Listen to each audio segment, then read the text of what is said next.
지금 우리에게 주시는 하나님의 말씀입니다. 구약 성경 이가 6장 6절에서 8절까지 말씀입니다. 내가 무엇을 가지고 여호와 앞에 나아가며 높으신 하나님께 경배할까? 내가 번제물로 1년 된 송아지를 가지고 그 앞에 나아갈까? 여호와께서 천천의 순양이나 만만의 강물 같은 기름을 기뻐하실까? 내 허물을 위하여 내 마다들을, 내 영혼의 죄로 말미암아 내 몸의 열매를 드릴까? 사람아, 주께서 선한 것이 무엇임을 내게 보이셨나니 여호와께서 내게 구하시는 것은 오직 정의를 행하며 인자를 사랑하며 겸손하게 내 하나님과 함께 행하는 것이 아니냐. 아멘.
이렇게 하면 하나님을 기쁘시게 할 줄 알았습니다. 내가 무엇을 가지고 여호와 앞에 나아가며 높으신 하나님께 경배할까? 내가 번제물을 1년 된 송아지를 가지고 그 앞에 나아갈까? 여호와께서 천천히 순양이나 만만의 강물 같은 기름을 기뻐하실까? 내 허물을 위하여 내 마다들을 내 영혼의 죄 때문에 내 자녀를 하나님 앞에 드리면 기뻐할까? 라는 고민을 합니다. 그러나 이것은 이스라엘 백성들의 오해였습니다. 좋은 예물을 많이 드리면 하나님이 기뻐하실 줄 알았습니다. 많은 예물을 드리면 하나님께서 기뻐하실 줄 알았습니다. 하나님은 겉모습만 하나님 앞에 나오는 이스라엘 백성들을 향해서 그 형식적인 예배 행위를 지적을 하고 있습니다. 이사야 1장 11절 이하에 보면 이스라엘 백성들의 예배의 모습에 대해서 하나님께서 아주 날카롭게 지적을 하고 있는 내용이 있습니다. 이사야서 1장 11절, 12절, 그리고 16절, 17절에 이렇게 기록하고 있습니다. 여호와께서 말씀하시되 너희의 무수한 재물이 내게 무엇이 유익하며 나는 순양의 번제와 살찐 짐승의 기름에 배불렀고 나는 수송아지나 어린 양의 순염소의 피를 기뻐하지 아니하노라. 너희가 내 앞에 보이노니 이것을 누가 너희에게 요구하였느냐? 내 마당만 밟을 뿐이라. 16절 이하에 너희는 스스로 씻으며 스스로 깨끗하게 하여 내 목전에서 너희 악한 행실을 버리며 행악을 그치고 선행을 배우며 정의를 구하며 학대받는 자를 도와주며 고아를 위하여 신음하며 과부를 위하여 변호하라 하셨느니라 라고 기록해주고 있습니다. 여러분 오늘 미가 선지자를 통한 미가서 6장 6절 7절 말씀이나 이사야 선지자를 통해서 주시는 예배에 관련된 이사야서 1장 11절에서 12절 16절에서 17절의 공통적인 핵심은 여러분 예배는 참으로 하나님께서 받으시는 예배는 어떤 형식 그리고 재물 예물이 우선되는 것이 아니라 바로 예배를 드리는 우리 인격체 우리 자신의 드림에 대해서 하나님께서 먼저 관심을 가진다라고 하는 것을 우리는 깨달아야 할 줄로 믿습니다. 여러분 이스라엘 백성들의 고민을 다시 한 번 더 말씀을 통해서 공감 한번 해보시기를 바랍니다. 이스라엘 백성들의 고민이 이거예요. 이렇게 하면 될 줄 알았어요. 이렇게 6절 7절 다시 한번 생각해 보시기를 바랍니다.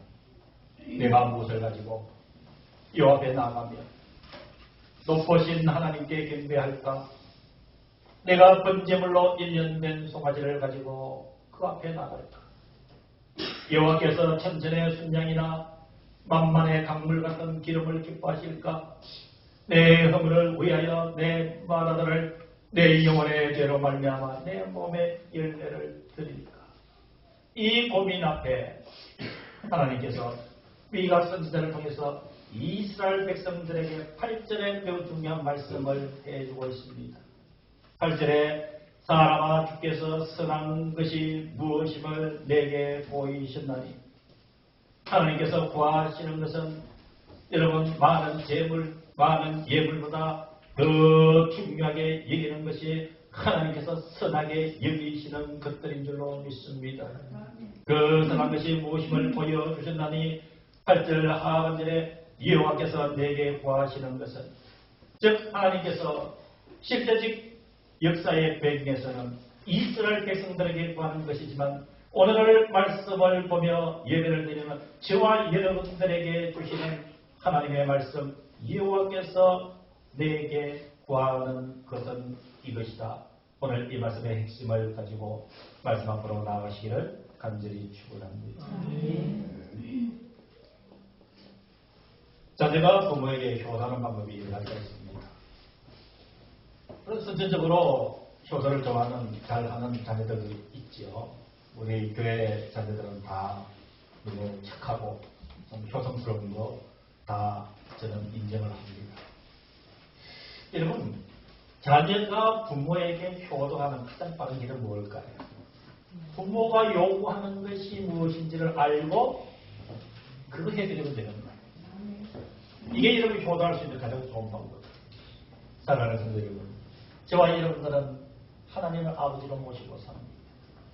저와 여러분들은 하나님의 자녀들입니다. 자, 그러면 답은 나와 있습니다. 저와 여러분들의 삶의 원리가 누구를 기쁘시게 하면 될까요? 하나님을 기쁘시게 하는 것이죠. 그런데 하나님을 기쁘시게 하기 위해서는 하나님이 원하시고 구하시는 것을 알아야 될까요? 알지 못하고도 가능할까요? 알아야 가능하죠. 이런 이스라엘 백성들에게 있어서 하나님이 지적하시는 문제가 뭐냐면 하나님이 원하시는 것은 이것인데 이스라엘 백성들은 이렇게 해도 되는 걸로 알고 있는 거예요. 자, 하나님이 원하시는 것은 이것인데 이스라엘 백성들이 착각하고 있는 것은 이것이에요. 예물 많이 드리고 소양 많이 드리고 푸짐하게 뭐 많은 것을 하나님께 드리면 하나님께서 기뻐하실 것이다 라고 생각합니다. 하나님은 아닙니다. 그것도 율법에는 분명하게 제시한 길이지만 그것보다 우선되는 것이 내가 지금 구하는 것, 이것을 이루어 달라고 오늘 본문의 말씀을 주신 것이에요. 사랑하는 성도 여러분, 저와 여러분들이 하나님 앞에 다른 어떤 것으로 나가기 전에 이 세 가지 하나님께서 주시는 마음을 가지고 나갈 때에 그것이 곧 하나님이 선하게 여기시는 것, 하나님이 우리에게 구하시는 것, 그것을 이루어드리면 우리는 100점은 아니어도 90점 이상의 선도 하나님의 자녀가 되는 줄로 믿습니다.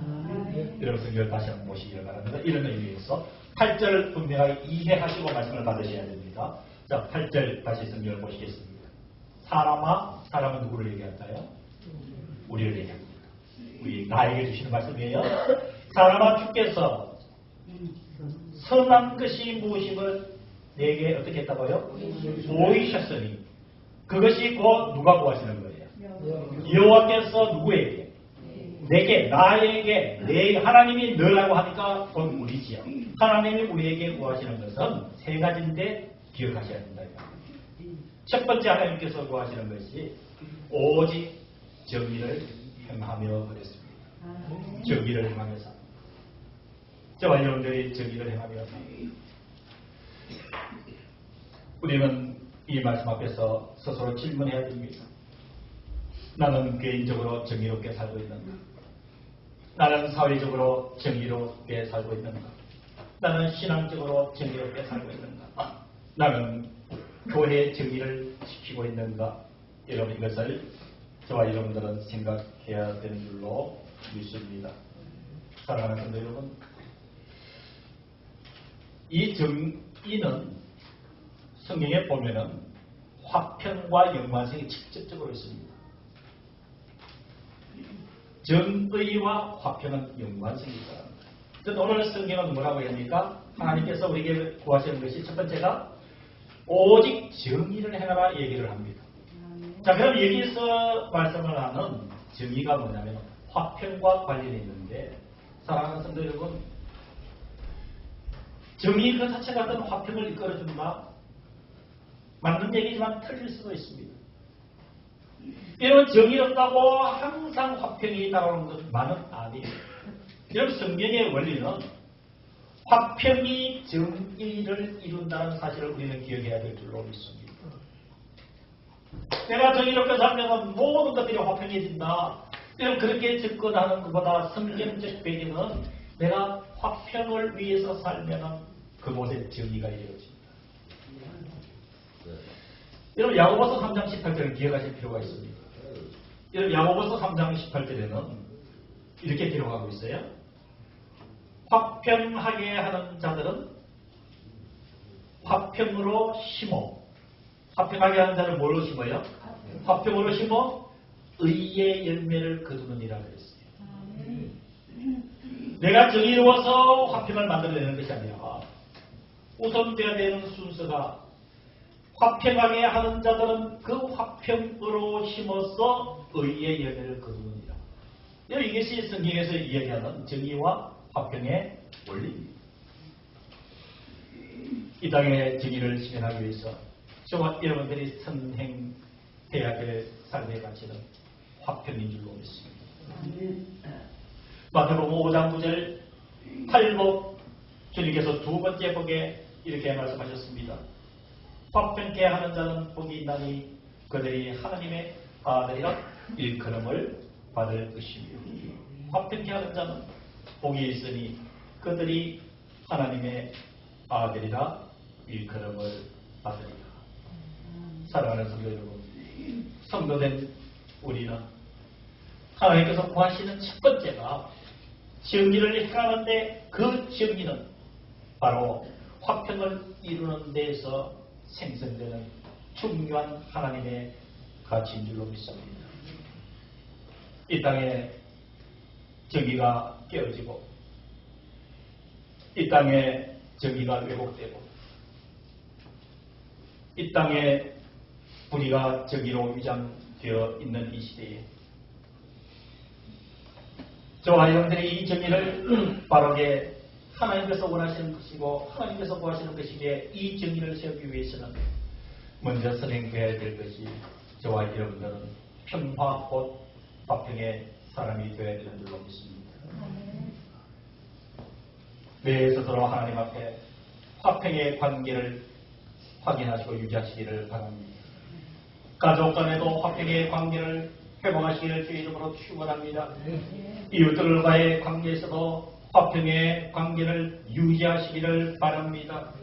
이 화평의 관계가 잘 유지되어서 우리 성도들이 거하는 그곳마다 평화와 화평이 깃들 때 거기에서 정의가 만들어지는 줄로 믿으시기를 주님의 이름으로 간절히 축원합니다. 여호와께서 구하시는 것 두 번째는 인자를 사랑하며 그랬습니다. 인자를 사랑하며. 이 사랑하다는 용어가 참 범위가 넓고 깊습니다. 이 사랑함의 성경 원어적 해석은 이렇습니다. 인자를 사랑하며 사람을 사랑하는데 그 사랑이 무엇이냐? 친절하고 자비로운 마음, 그리고 배려하는 마음, 이런 것들이 성경에서 이야기하는 사랑이에요. 사랑하는 성도 여러분, 지금 하나님이 저와 여러분들에게 구하시는 것은 사랑의 모습인 줄로 믿습니다. 혹시 사랑은 해야만 되는 그 관계 속에서 내 삶에서 단절이 일어나고 있다면 여러분 그것을 우리는 발견해야 됩니다. 우리는 입술로서 나의 사랑, 그저 허공에 머무는 사랑이 아니라 예수 그리스도의 사랑이 저와 여러분들의 삶에서 구체적으로 실현되는 것을 우리는 점검해야 되는 줄로 믿습니다. 말씀은 저와 여러분들에게 질문하고 있습니다. 사랑하며 살아가고 있는가? 사랑으로 살아가고 있는가? 참으로 내 속에 주님 주시는 그 사랑으로 사람을 대하고 있는가? 그것을 확인하는 것입니다. 추석이 지나고 이종의 형제가 사형제거든요.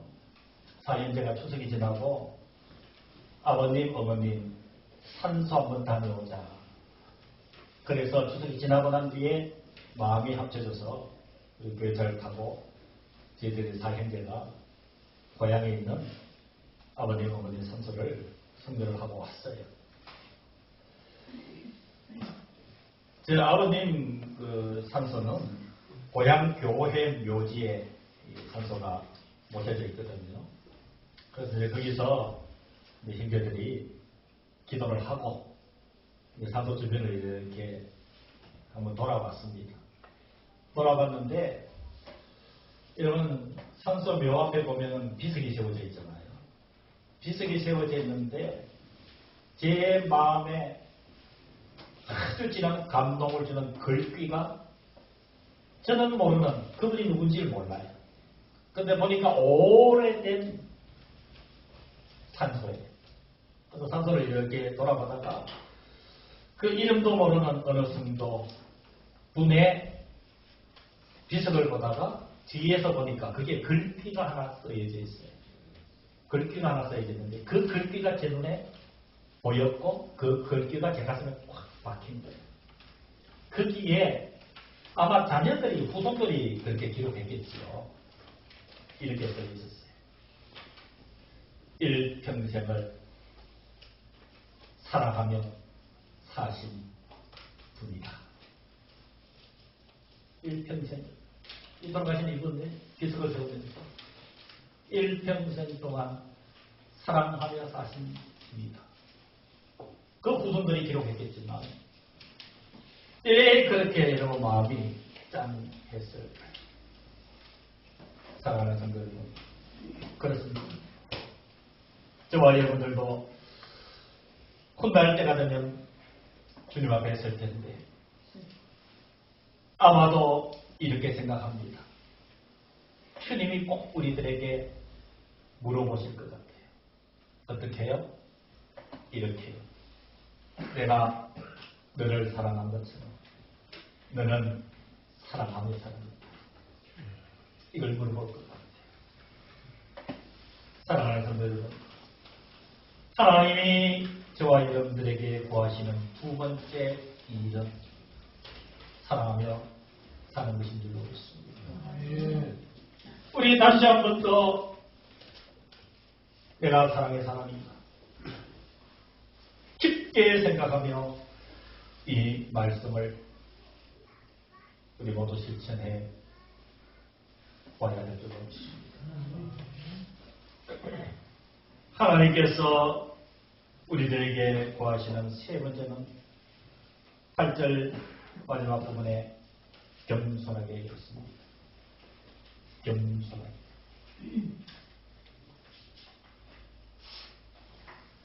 일련된 번제물 소가지보다 더 귀한 것이 하나님을 향한 사람을 향한 겸손이라고 했습니다.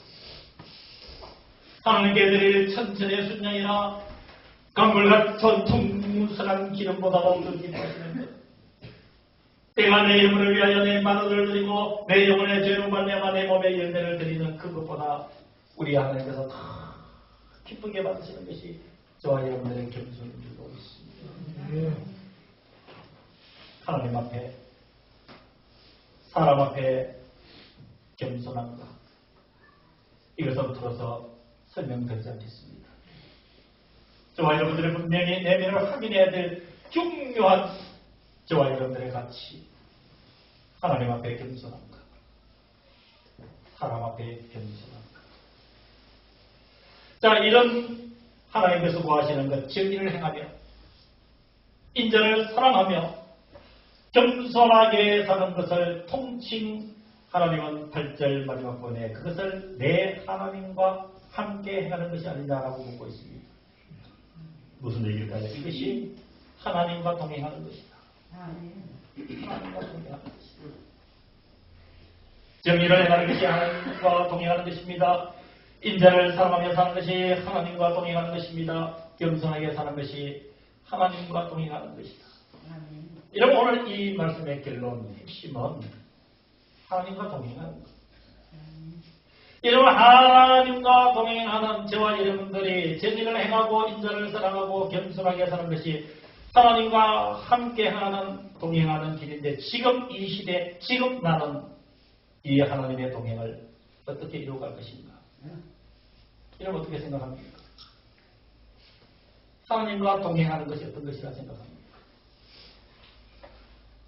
내가 이스로서만 계산을 가지고 하나님과 동행하는 것이 아니라 논리를 가지고 하나님과 동행하는 것이 아니라 실체적으로 하나님과 동행하는 것이 여러분 어떤 우리의 마음가짐이 그 하나님과 동행하는 것은 성경에서 중요한 말씀을 통해서 답을 내주고 있습니다. 태초에 요한복음 1장 1절에 태초에 말씀이 계십니다. 이 말씀은 하나님과 함께 하셨으니 말씀은 무엇이라고요? 말씀이 하나님이시다.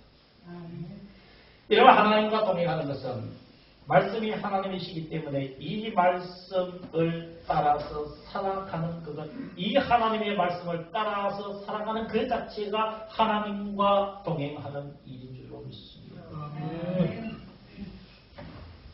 말씀이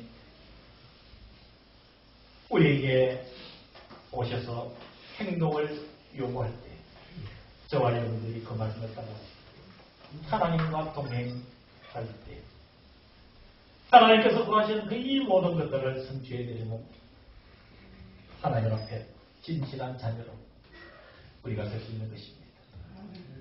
우리 미가서 6장 6절에서 8절 꼭 기억하시고 여호와께서 우리에게 구하시는 이 세 가지 우리 삶의 원리를 삼아서 살아가는 귀한 은혜가 있기를 간절히 축원합니다. 기도하겠습니다.